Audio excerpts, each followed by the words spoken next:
Welcome to our my dear wealth. ఈ రోజుల్లో అమ్మాయిలు బాగా చదువుకుంటున్నారు, తర్వాత మంచి మంచి ఉద్యోగాలు సాధిస్తున్నారు, కెరీర్లో తమకంటూ ఒక టార్గెట్స్ పెట్టుకొని ఆ టార్గెట్స్ రీచ్ అవుతున్నారు.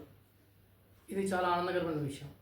కానీ చాలామంది ఒక్కొక్క వ్యక్తిగత కారణాల వల్ల చదువుకున్న తర్వాత మ్యారేజ్ చేసుకున్న వాళ్ళు కానీ, లేని పక్షంలో ఉద్యోగంలో చేరి ఒక స్థాయికి చేరుకున్న తర్వాత వివాహం చేసుకున్న వాళ్ళు కానీ, వాళ్ళు చేసే కొన్ని నిర్లక్ష్యం వల్ల జీవితంలో చాలా ప్రాబ్లమ్స్ ఫేస్ చేస్తున్నారు. అవి ఏంటి? అవి ఆ నిర్లక్ష్యం అనేది చేయకుండా ఆ విషయంలో కొంచెం కేర్ తీసుకుంటే వాళ్ళు లైఫ్లో చాలా ఆనందకరమైన జీవితాన్ని గడపగలుగుతారు. అవి ఏమిటి? వాళ్ళు ఏమి నిర్ణయాలు తీసుకుంటే బాగుంటుంది అనేది ఈ వీడియోలో తెలుసుకుందాం. ఒకటి, చాలామంది ఇన్వెస్ట్మెంట్ అనేది మిస్ చేస్తున్నారు. లైఫ్లో ఇన్వెస్ట్మెంట్ అనేది మిస్ చేస్తున్నారు. చదువుకునే సమయంలోనే యూజువల్లీ పేరెంట్స్ వాళ్ళకి పాకెట్ మనీ ఇస్తుంటారు. వాళ్ళు పాకెట్ మనీని వాళ్ళు ఖర్చు పెట్టుకుంటున్నారు. కానీ ఇక్కడే పేరెంట్స్ పిల్లల్ని సేవింగ్స్ని ఎంకరేజ్ చేసి వాళ్ళ చేత ఇన్వెస్ట్మెంట్ అనేది చేయడం అలవాటు చేస్తే కనుక వాళ్ళకి రిటర్న్స్ అనేవి చూసుకొని ఆనందపడి మరింత సేవింగ్ చేసుకునే దృక్పథం ఏర్పడుతుంది. ఇవి ఎలా అంటే, సపోజ్ పేరెంట్స్ ఇస్తారు, ఒక మంత్లీ ఒక 500,000 ఇచ్చారనుకున్నాం. దాంట్లో అట్లీస్ట్ ఒక 500 రూపీస్ వాళ్ళు ఇన్వెస్ట్మెంట్ చేయడం అలవాటు చేసుకుంటే కనుక వాళ్ళకి ఆ సేవింగ్స్ అనేది మొదటి నుంచి అలవాటు అయితే అవి సబ్సిక్వెంట్గా వాళ్ళకి ఆ లైఫ్లో అవి part and parcel of the life అయిపోతాయి. ఆటోమేటిక్గా వాళ్ళకి ఎప్పుడోకప్పుడు ఆ లైఫ్లో ఆ సేవింగ్స్ అనేవి యూజ్ అవుతాయి. A penny saved is a penny earned అంటారు కదండి, అలా. ఇప్పుడు ఆ సేవింగ్స్ని ఎలా ఇన్వెస్ట్ చేయాలి? ఇన్వెస్ట్ చేయాలంటే పెద్దగా దాని గురించి పెద్దగా చదువుకోవాల్సిన అవసరం లేదండి. ఇవాళ రేపు సోషల్ మీడియాలో అందరూ చూస్తూనే ఉన్నారు. ప్లస్ పిల్లలందరూ మంచి ఎడ్యుకేటెడ్ ఉంటున్నారు. చిన్న విషయం ఒకటి తెలిస్తే కనుక ఈక్విటీస్లో ఇన్వెస్ట్ చేయొచ్చు. దానికి ఈక్విటీ మార్కెట్ గురించి కొంత అవగాహన తెలిసి ఉండాలి. ఓకే, తెలియలేదు. తెలియని పక్షంలో మ్యూచువల్ ఫండ్స్ ఉన్నాయి. సో ఫండ్ మేనేజర్స్ వాళ్ళు ఫండ్ని మేనేజ్ చేస్తూ ఉండాలి. సో ఒక మంచి ఫండ్ సెలెక్ట్ చేసుకొని దాని గురించి ఆ ఫండ్ మేనేజర్స్ ఏంటి అని కూడా స్టడీ చేసుకోగలగాలి. వాస్తవానికి లేని పక్షంలో ఆ విషయంలో కూడా ఇప్పుడు మనం ఫండ్ మేనేజర్స్ ఏంటనేది తెలియాలంటే ఈ సోషల్ మీడియాలోనే చాలా ఇన్ఫర్మేషన్ ఉంటుంది. లేదంటే ఈ బీఎస్సీ వెబ్సైట్, ఎన్ఎస్సీ వెబ్సైట్ వీటిలో చూస్తే కూడా తెలుస్తుంది. లేదంటే కనుక ప్రామినెంట్ ఫండ్స్ ఏవేంటి నెట్లో చూసినా కూడా తెలుస్తాయి. వాటిల్లో కనుక నెలకి కనీసంగా 500 రూపాయలు, మంత్లీ ఒక 500 రూపీస్, ఈవెన్ కొన్ని ఫండ్స్ అయితే ఈవెన్ 100 రూపీస్ 200 రూపీస్లో కూడా యాక్సెప్ట్ చేస్తున్నాయి. వాటిలో ఇన్వెస్ట్ చేస్తుంటే ఎస్ఐపి అంటాం కదండి, సిస్టమేటిక్ ఇన్వెస్ట్మెంట్ ప్లాన్ అని.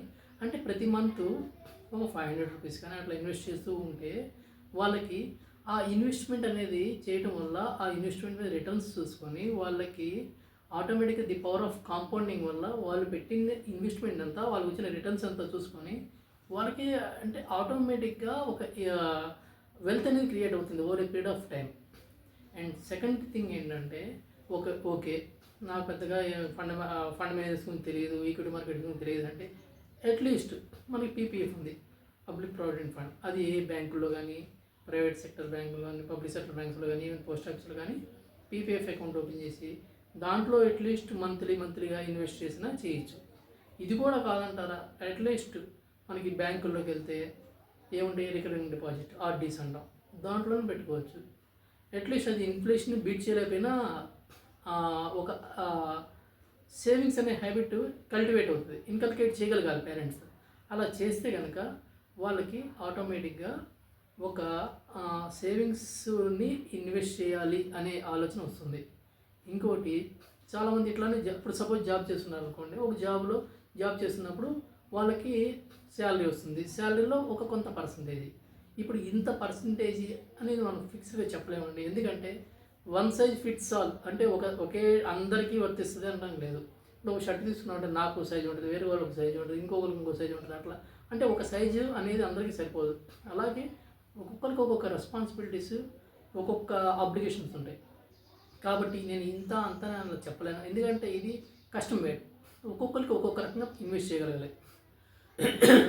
వాళ్ళ సేవింగ్స్ని దృష్టిలో పెట్టుకొని వాళ్ళ ఆబ్లిగేషన్స్, ఫినాన్షియల్ ఆబ్లిగేషన్స్, రెస్పాన్సిబిలిటీస్ ఇవన్నీ దృష్టిలో పెట్టుకొని కానీ ఒకటి బేసిక్గా చెప్పాలంటే కనుక మినిమం ఒక 25% ఆఫ్ ది నెట్ శాలరీ కనుక ఇన్వెస్ట్ చేయగలిగితే కనుక ఫ్యూచర్లో వాళ్ళకంటూ ఒక వెల్త్ క్రియేట్ అవుతుంది. అండ్ ఈ కార్పస్ అంటే ఏదైతే వెల్త్ క్రియేట్ అవుతుందో దానికి యూజువల్లీ కార్పస్ అంటుంటారు.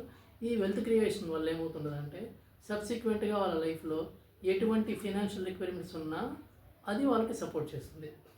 ఇది అసలు ఇలా ఎందుకు చేయాలి అని అంటే కనుక ఇప్పుడు సపోజ్ జాబ్ చేరుతారని జాబ్ చేరినాక శాలరీలోంచి నెట్ శాలరీలోంచి ఇన్వెస్ట్మెంట్ చేయలేదనుకోండి, డిస్పోజబుల్ ఇన్కమ్ అంతా ఖర్చు అయిపోతూ ఉంటుంది.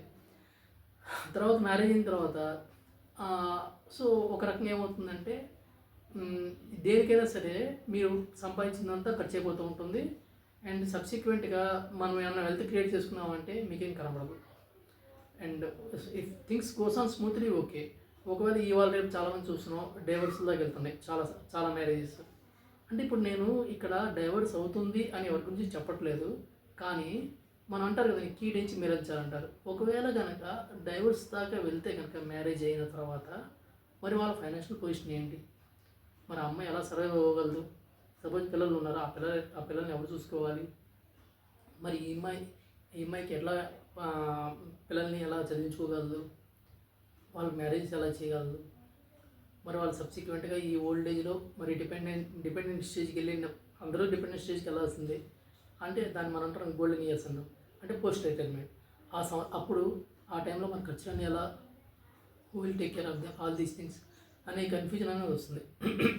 ఇలా రాకుండా ఉండాలంటే మనం మొదటి నుంచి కనుక ప్రాపర్ ఇన్వెస్ట్మెంట్ అనేది ప్లాన్ చేసుకుంటే ఆటోమేటిక్గా ఈ ఒక కార్పస్ అనేది ఏర్పడుతుంది వెల్త్, అది ఆటోమేటిక్గా మనల్ని కాపాడుతుంది. అది ఎలా చేయాలి అని అంటే సపోజ్ మ్యారేజ్ ఒక ముందే కనుక స్టార్ట్ చేశానండి ఇన్వెస్ట్మెంట్స్, ఏమవుతున్నదంటే అది ఆటోమేటిక్గా పవర్ ఆఫ్ కాంపౌండింగ్ వల్ల పెరిగిపోతూ ఉంటుంది wealth over period of time. కాబట్టి ఇప్పుడు మీరు మ్యారేజ్ ముందే కనుక ఇన్వెస్ట్మెంట్ సపోజ్ ఈఎల్ఎస్ఎస్ ఉన్నదండి, మ్యూచువల్ ఫండ్స్లో ఈక్విటీ లింక్డ్ సేవింగ్స్ స్కీమ్స్ ఉన్నాయి, ఎస్ఐపి అంటే సిస్టమాటిక్ ఇన్వెస్ట్మెంట్ ప్లాన్. ఎవరి మంత్ ఎంతని ఇన్వెస్ట్ చేస్తున్నారు. అది మీరు మ్యారేజ్ ముందే స్టార్ట్ చేస్తే కనుక మ్యారేజ్ అయిన తర్వాత కూడా అది మీరు కంటిన్యూ చేయగలగాలి. అది మీరు మ్యారేజ్ సెటిల్ అయినప్పుడే మీ వుడ్బీకి అండ్ వాళ్ళ పేరెంట్స్కి వాళ్ళందరూ మీ పేరెంట్స్ సమక్షంలో ఒక మాట మీరు ముందే చెప్పారంటే అది మీరు చెప్పొచ్చు, మీ పేరెంట్స్ చెప్పారనుకోండి, అదేమంటే ముందే మీరు ఒక కమిట్మెంట్ తీసుకుంటారు. ఎందుకంటే నేను ఇన్వెస్ట్ చేస్తున్నాను, నా పేరు మీద ఉన్నాయి, అవి నేను కంటిన్యూ చేస్తాను అని. సో పెద్దల సమక్షంలో కనుక మీరు అలా చేశారంటే కనుక అది ఆటోమేటిక్గా తర్వాత వద్దు అని మోస్ట్లీ చెప్పడానికి ఎవరికి కానీ మనసు రాదు. అది దానివల్ల ఏమవుతుందంటే మీకు మీ పేరు మీద ఇన్వెస్ట్మెంట్ అనేది కంటిన్యూ అవుతుంది. అదే మీరు మ్యారేజ్ అయిన తర్వాత ఇన్వెస్ట్మెంట్ స్టార్ట్ చేద్దామంటే ఎందుకులే ఆ ఖర్చులోనే ఈ ఖర్చులోనే అలా కాలం గడిచిపోతుంది.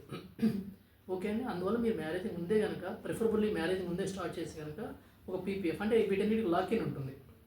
ఓకే అండి. ఈ లాకిన్ అంటే 15 years పీపీఎఫ్కి, అలా ఈఎల్ఎస్ఎస్ అనుకోండి మ్యూచువల్ ఫండ్స్, దానికి ఒక 3 years లాకిన్ ఉంటుంది. ఇలా లాకిన్లో ఉన్నాయి ప్రిఫరబుల్లీ సెలెక్ట్ చేసుకుంటే కనుక అప్పుడు ఆటోమేటిక్ ఏంటంటే మీకు ఎవ్రీ మంత్ మీరు దాంట్లో ఇన్వెస్ట్ చేస్తూ ఉంటారు. ఓకే అండి. ఆటోమేటిక్గా వెల్త్ క్రియేట్ అవుతుంది అంటే అది మీ పేరు మీద ఉంటుంది. ఓకే. ఆటోమేటిక్గా దీనివల్ల ఏమవుతున్నదంటే ఒకసారి ఇన్వెస్ట్మెంట్ కంటిన్యూ అయిపోయింది అనుకోండి, మీరు దాని గురించి మర్చిపోతారు, అది వెల్త్ క్రియేట్ అవుతూ ఉంటుంది. అండ్ సెకండ్ థింగ్ ఏంటంటే మీరు జాబ్లో చేరినప్పుడు వెంటనే ముందు చేయాల్సింది హెల్త్ ఇన్సూరెన్స్ తీసుకోవడం. హెల్త్ ఇన్సూరెన్స్ తీసుకున్నారనుకోండి, ఇవాళ రేపు చూస్తున్నాం మనం తినే ఫుడ్ కానీ తాగే వాటర్ కానీ పీల్చే గాలి కానీ కలుషితం అయిపోయాయి. ఏ రోజు ఎటువంటి హెల్త్ ప్రాబ్లమ్స్ మనం ప్రిడిక్ట్ చేయలేము. కాబట్టి ఇండియాలో ఏమంటే మోస్ట్ ఆఫ్ ద టైమ్స్ చాలామంది సిక్ అయ్యి హాస్పిటల్ అడ్మిట్ అయిన తర్వాత వాళ్ళకున్న ఆస్తులు కూడా అమ్ముకునే పరిస్థితి ఏర్పడుతుంది. ఎందుకంటే హాస్పిటల్స్లో అడ్మిట్ అయినాక చాలా ఖర్చులు ఉంటున్నాయండి. అది బేర్ చేయడం అనేది ఇన్సూరెన్స్ లేకపోతే కష్టం అన్న పరిస్థితి రీచ్ అయిపోయింది. కాబట్టి ఆ సంపాదించినంతా పోగొట్టుకొని మళ్ళీ అప్పులు చేసుకునే కంటే ఎవ్రీ ఇయర్ మనం ఎంత అనేది ఒక లెక్క చూసుకొని ఇంత తీసుకోవాలా అంత తీసుకోవాలి. అదేంటంటే ఒక్కొక్క మనిషి అంటే వాళ్ళు చేసే సెక్టార్ని బట్టి వీటిని బట్టి ఎంత ఇన్సూరెన్స్ తీసుకోవాలనేది డిసైడ్ చేసుకోవాలి.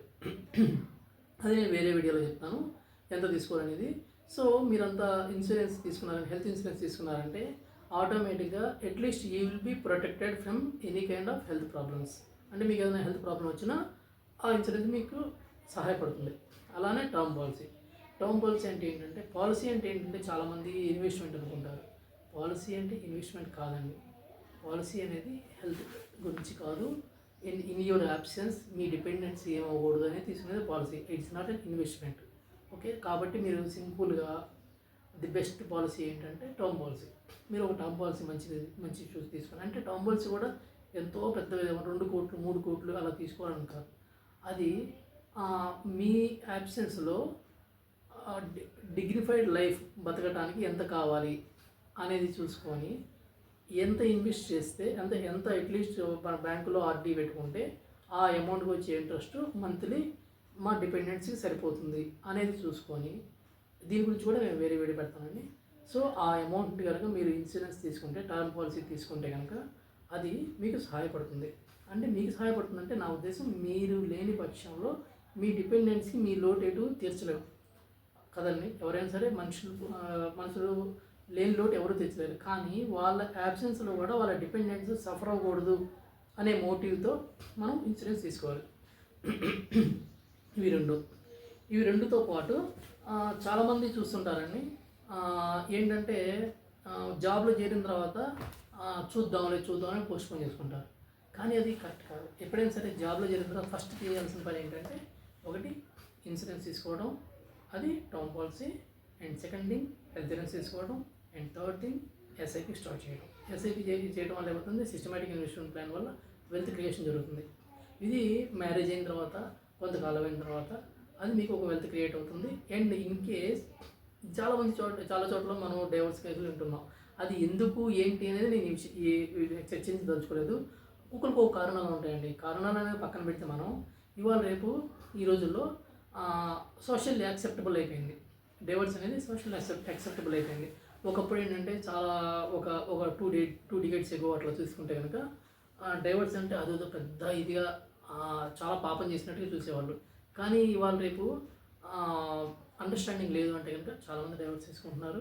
అండ్ సబ్సిక్వెంట్గా వాళ్ళు లైఫ్ చాలా కంఫర్టబుల్ లీడ్ చేస్తున్నారు. కాబట్టి నేను కారణాల జోలికి వెళ్ళట్లేదని, కేవలం ఏంటంటే ఈ డైవర్స్ అనేది జరిగితే కనుక వాళ్ళ లైఫ్లో ఇప్పుడు లేట్స్ తీసుకుంటే కనుక అది మ్యారేజ్ అయిన వాళ్ళు ఏమవుతుందంటే, ఈ ఇన్వెస్ట్మెంట్ అనేది చేయకపోవటం మూలంగా ప్రాపర్గా డైవర్స్ తీసుకున్న తర్వాత ఎలిమోనీ మీద డిపెండ్ అవ్వాల్సి వస్తుంది. ఎలిమోనీ అంటే ఏంటి తెలుసు కదండి. ఈ డైవర్స్ అయిన తర్వాత లైఫ్ పార్ట్నరు ఇంతని మంత్లీ ఇంత పే చేయటము, లేదంటే ఒక కన్సాలిడేట్గా ఇంత అమౌంట్ అని ఇస్తుంటారు అనమాట. కోర్టు ఆర్డర్స్ ఇస్తాయి యూజువల్లీ. దాన్ని బేస్ చేసుకొని ఆ ఎలిమోనీ అంటే మంత్లీ సబ్సిస్టెన్స్ కోసం ఇస్తూ ఉంటారు. కాబట్టి ఈ ఎలిమోనీ మీదే డిపెండ్ అవ్వాల్సిన అవసరం లేకుండా ఉండాలంటే, ముందే మ్యారేజ్ అయిన తర్వాత మీరు ఆ ఇన్వెస్ట్మెంట్ కంటిన్యూ చేస్తే కనుక మీకు సబ్సిక్వెంట్గా ఎటువంటి ప్రాబ్లమ్స్ లేకుండా కంఫర్టబుల్ లైఫ్ లీడ్ చేయగలరు. అండ్ సెకండ్ థింగ్ ఏంటంటే, ఎప్పుడైతే మీరు ఒక మ్యారేజ్ అయిన తర్వాత యూజువల్ ఏం జరుగుతుందంటే, నీకు వచ్చే శాలరీ గర్ల్స్ ఏంటంటే, నీకు వచ్చే శాలరీ హౌస్ హోల్డ్ ఎక్స్పెన్సెస్ ఖర్చు పెడదాం, నాకు వచ్చే శాలరీ ఇన్వెస్ట్ చేద్దాం అని అంటారు అబ్బాయి. కానీ అక్కడ ఏమవుతుంది, ఆ అమ్మాయి సంపాదన అంతా హౌస్ హోల్డ్ ఎక్స్పెన్సెస్ అంటే డే టు డే ఎక్స్పెన్సెస్ మీద ఖర్చు పెట్టేసి దానికి అక్యుములేషన్ ఏముండదు ఇంకా.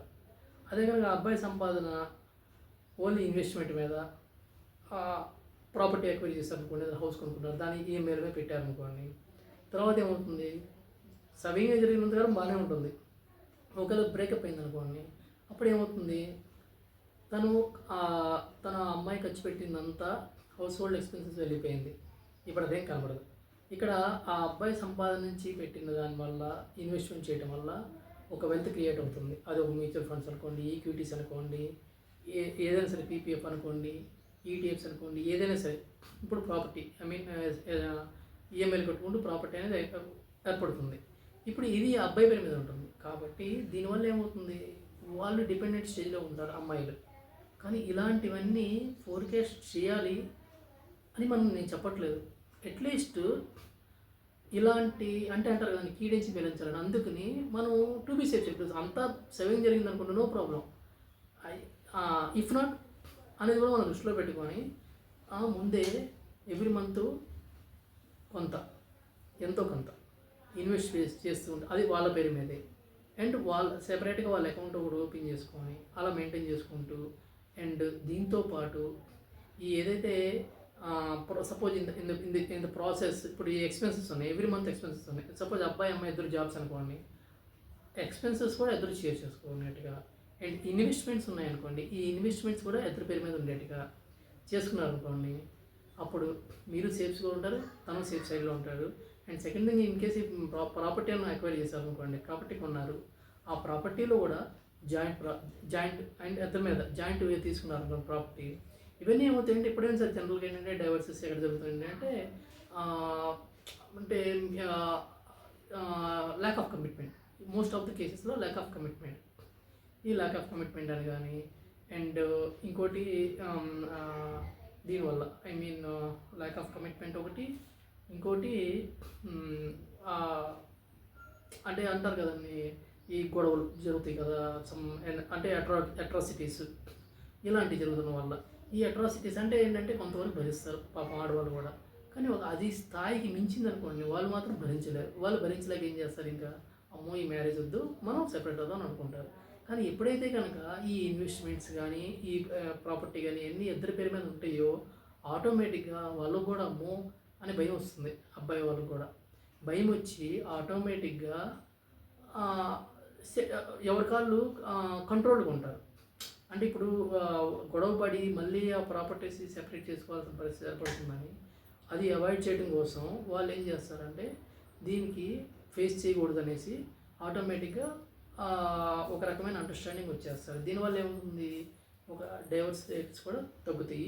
అండ్ డైవర్స్ రేట్స్ తగ్గడమే కాకుండా మెయిన్ ఏంటంటే ఆ అమ్మాయికి చాలా పీస్ఫుల్ లైఫ్ లీడ్ చేయగలుగుతుంది, చాలా కంఫర్టబుల్ లైఫ్ లీడ్ చేయగలుగుతుంది. అంటే ఆ ఇన్వెస్ట్మెంట్స్ ఇవన్నీ కూడా ప్రాపర్టీస్ కానీ ఏదైనా తీసుకోగలిగినా అవి జాయింట్లో తీసుకోవడం వల్ల వాళ్ళిద్దరూ హ్యాపీగా లీడ్ చేయగలుగుతారు. అంటే మీరు చేసే అక్యుములేషన్ అనేది, మీరు చేసే ఇన్వెస్ట్మెంట్స్ అనేవి మీకు peace of mind ఇవ్వగలుగుతున్నాయి.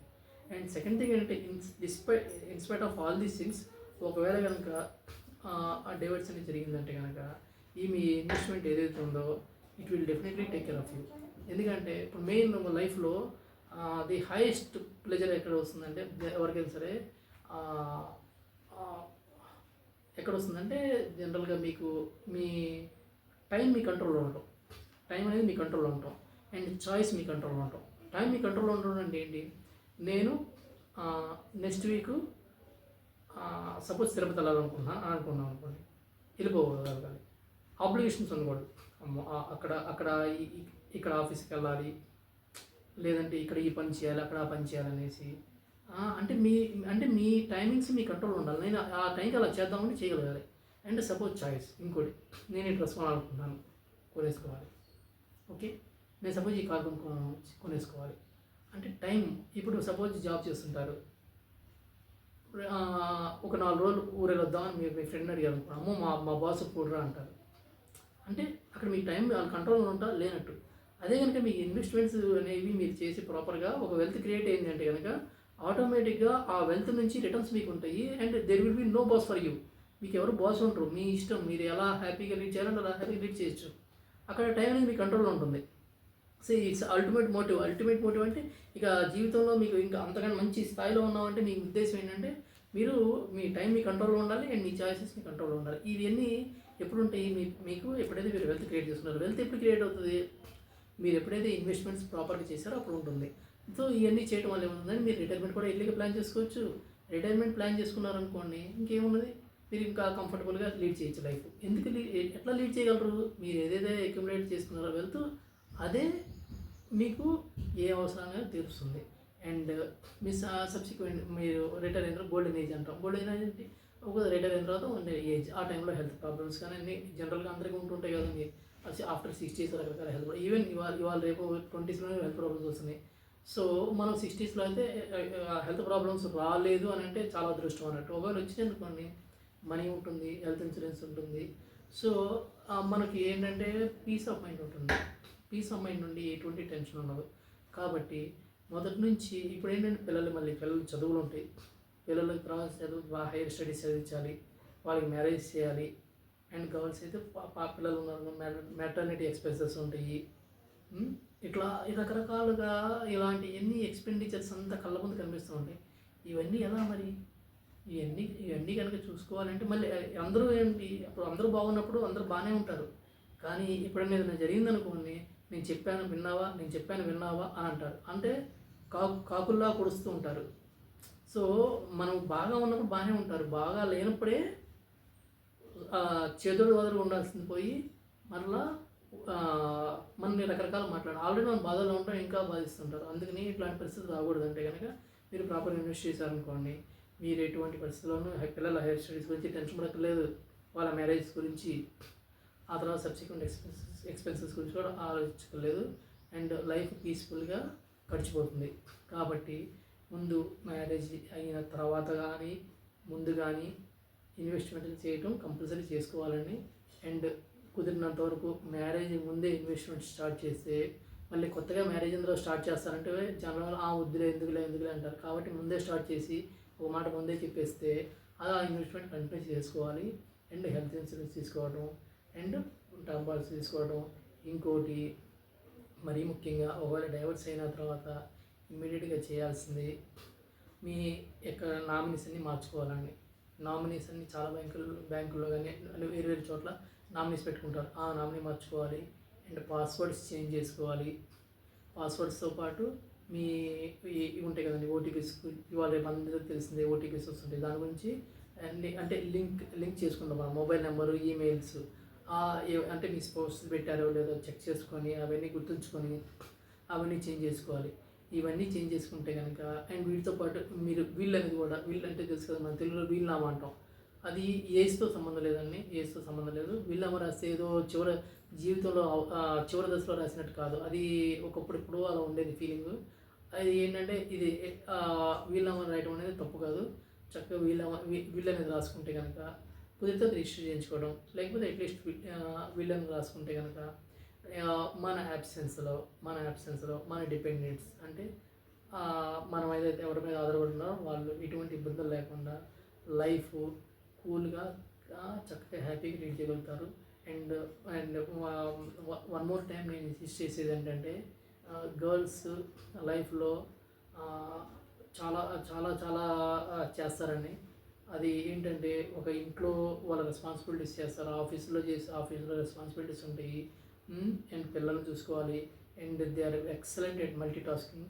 But at the same time వాళ్ళ గురించి కూడా ఆలోచించుకోగలరు. వాళ్ళ గురించి కూడా ఆలోచించుకోవటం అంటే ఇదే నేను చెప్పేది. వాళ్ళ గురించి కూడా ఆలోచించుకోవటం అంటే కీడెంచి పిల్లలు కాబట్టి ఖచ్చితంగా మీరు ఈ ఇన్వెస్ట్మెంట్ జర్నీ అనేది మ్యారేజ్ ముందే స్టార్ట్ చేసుకోండి. మ్యారేజ్ ముందు చేయకపోతే అట్లీస్ట్ మ్యారేజ్ అయిన తర్వాత చేసుకోండి. ఒకవేళ హౌస్ వైఫ్స్ అయితే వాళ్ళ హస్బెండ్ అడిగి ఎవ్రీ మంత్ పాకెట్ మనీ కోసం డబ్బులు అడిగి తీసుకోండి. దాన్ని మీ పేరు మీద ఇన్వెస్ట్ చేసుకోండి. చేసుకుంటూ ఉంటే అంతా బాగా సేవింగ్ జరిగిపోయింది లైఫ్ అనుకోండి, నో ప్రాబ్లం. ఆ డబ్బు ఏదో మీ పిల్లలకే వాడుకుంటారు. ఒకవేళ ఏమన్నా అవసరం అయిందనుకోండి, డైవర్స్ అట్లాంటి వాటికి వెళ్ళారనుకోండి, అట్లాంటి వాటికి వెళ్ళాల్సిన పరిస్థితి ఏర్పడింది అనుకోండి, ఆటోమేటిక్గా ఆ మనీని మీకు మీ పిల్లలకి చాలా హెల్ప్ అవుతుంది. అండ్ ఇవన్నీ మీరు ఫాలో అవుతున్నారా లేదా అనేది మీరు ఎవరికి చెప్పాల్సిన అవసరం లేదండి. ఈ వీడియో చూసిన తర్వాత మీకే ఇది కరెక్ట్ అనిపిస్తే కనుక మీరు ఫాలో అవ్వండి అండ్ నలుగురికి చెప్పండి. ఎందుకంటే ఇన్ఫర్మేషన్ ఈజ్ వెల్త్. మీరు ఒకళ్ళే ఫాలో అయితే మీరే బెనిఫిట్ అవుతారు. మీరు నలుగురికి హెల్ప్ చేశారనుకోండి, అది మీకు మీ పిల్లలకు కూడా మంచి జరుగుతుంది. ఈ విషయం దృష్టిలో పెట్టుకొని ఈ విషయాన్ని మీరు 1-2 సార్లు ఆలోచించేసి మీరు ప్రాపర్గా ఇన్వెస్ట్ చేయండి అండ్ మీరు బెనిఫిట్ పొందండి. ఈ వీడియోని మీ ఫ్రెండ్స్ ఎవరైనా షేర్ చేస్తే వాళ్ళు కూడా హెల్ప్ అవుతుంది, మీకు మంచి జరుగుతుంది. And keep watching and all the best for your investment journey. Bye.